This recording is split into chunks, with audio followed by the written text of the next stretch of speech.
The 2 year wait is finally over and Bridgerton is back, guys, and it delivers probably its most interesting season yet. High society, gossip, and scandal remains integral to the show, but as always, love will prevail.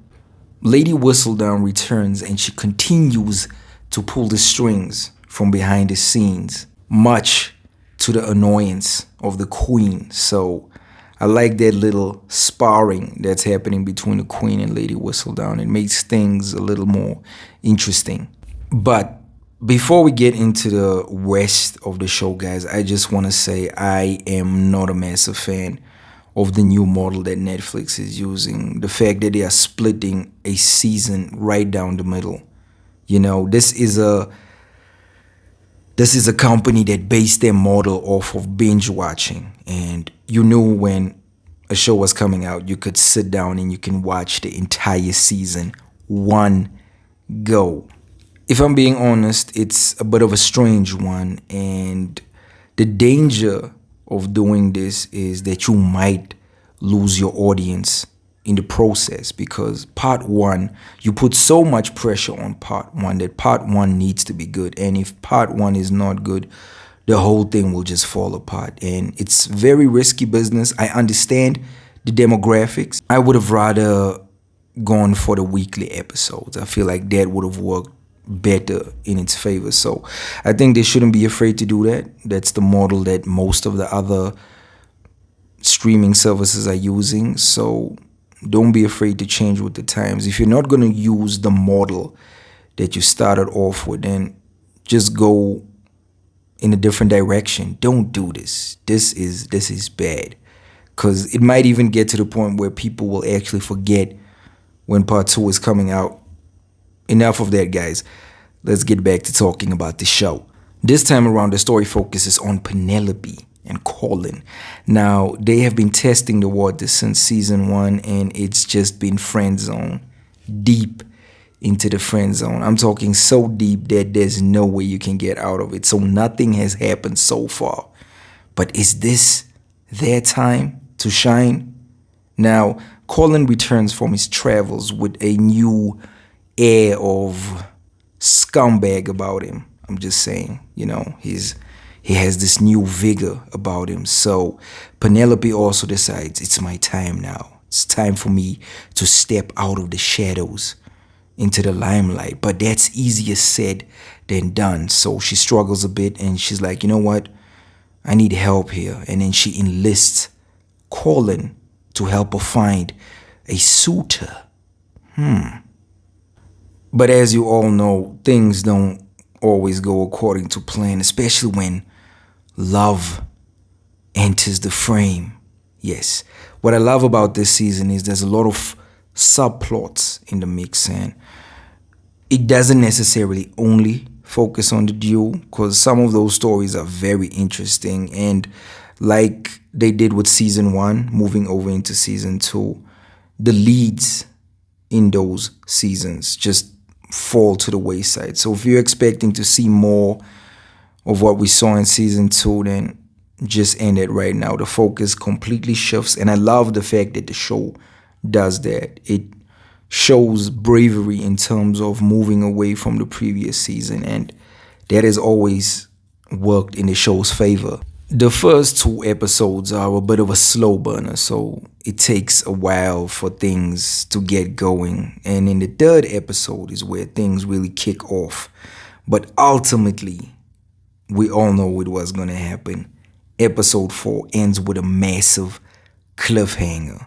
The show features a familiar structure that we've all seen before, and that's not a bad thing. I mean, it works well. If it works, if it ain't broken, then don't fix it. And the level of acting and quality of performances has never dipped when it comes to this show. But I feel like the standout for me is Nicola as Penelope. Having her lead the show this season is actually well-deserved, and it shows off that she definitely has the talent to carry a lead performance. Luke delivers his best performance as Colin yet. It's great to see him go through this story arc from how he starts off in episode 1 this season and eventually when things click and fall into place. It's great to see him work through that and try to figure out what just happened. What do I need to do? Can I go back to how my mindset was when I was traveling, or his love finally wormed his way into my heart? Yes, finally. For the rest of the cast, it's just light work. I mean, Lady Bridgerton, Lady Danbury, and the Queen, of course, rocking some of the best hairdos I've ever seen since season 1. I mean, they really went all out. It's larger than life. It takes up most of the screen real estate. So whoever's doing the hair design on this show did a brilliant job. And it's the Queen, so it's supposed to be over the top.